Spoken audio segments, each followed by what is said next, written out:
Let's bring back our powerhouse panel. The author of Words for Warriors, Sam Sorbo, political analyst Mark Halpern, National Advisory Board member for Project 21, Christopher Arps, and former acting director of U.S. National Intelligence, Rick Grinnell, with me on the couch, his socks and all. New York City Republican councilman and minority whip Joe Borelli tweeting about mask mandates the other day. The same DOJ fighting to keep mask mandates at your kid's school. Rick, 5,000 more homicides in this country last year, and the DOJ is focused on masks. What's going on? You know, if you look at that video that Joe put out on Twitter, it's pretty amazing. You've got a DOJ official with their mask off, just off stage, putting the mask on to walk on the stage to then take the mask off. It is so clear that this is theater that I'm not sure where we go from here. And we've got to be able to push back. But, you know, at the end of the day, what we need to see are individuals standing up and saying, I'm not going to just be bullied into this. We got to look at the science. You got to watch the very specific numbers on science. And what I see right now is a whole bunch of people ignoring the science in order to, I think as Sam said, bully us.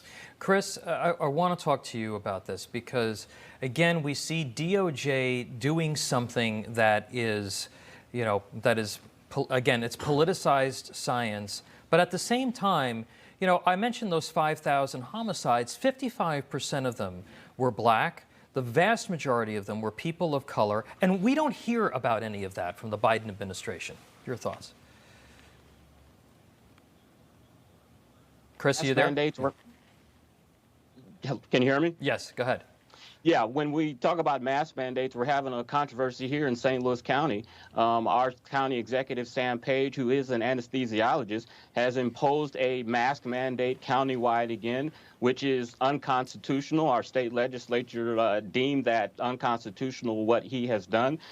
Cases are going down in St. Louis County as they are across the country and across the world.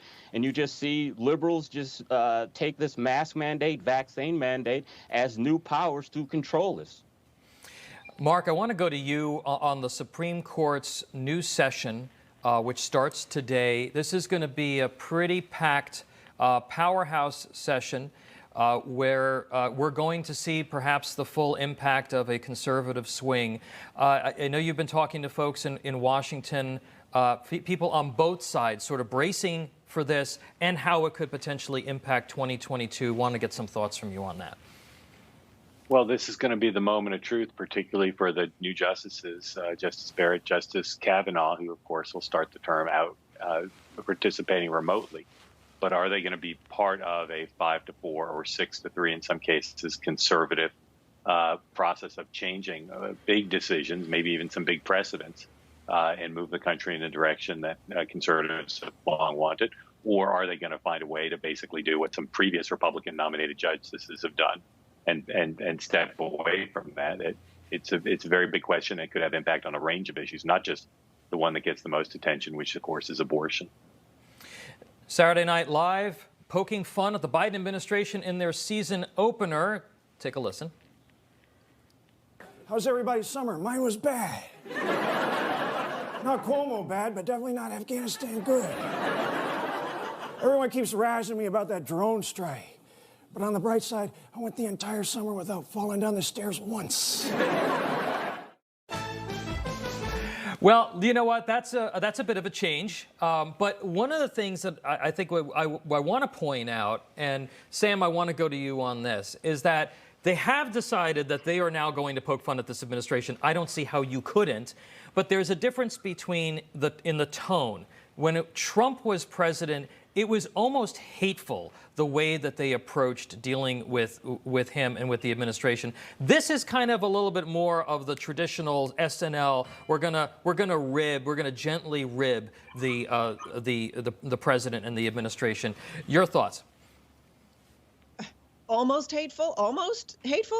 First of all, it was terribly hateful, and they were dedicated to that. And this is like, okay, so they're going to poke a little bit of fun because there's nothing else for them to talk about, and they're trying to remain relevant. I'd love to go back to the masks for just a minute and comment on the fact that we've got all of these now football games and basketball games with huge crowds of people not wearing masks. And it seems like that's like a no-go zone or something for COVID. You can't hide from a virus. The idea of this whole thing was we needed to protect the healthcare workers. Remember, it was 2 weeks to flatten the curve. Now it's just turned into a bunch of overlords making scurrilous decisions to try to control us. And as Americans, we have to start fighting for our freedom again, folks. Think about it. Fauci wants to tell you who you can see or can't see at Christmas and Thanksgiving, but 70,000 college football fans can pack a stadium. Just let it sink in. All right. I want to thank our panel today. Great stuff. Really appreciate everything you contributed.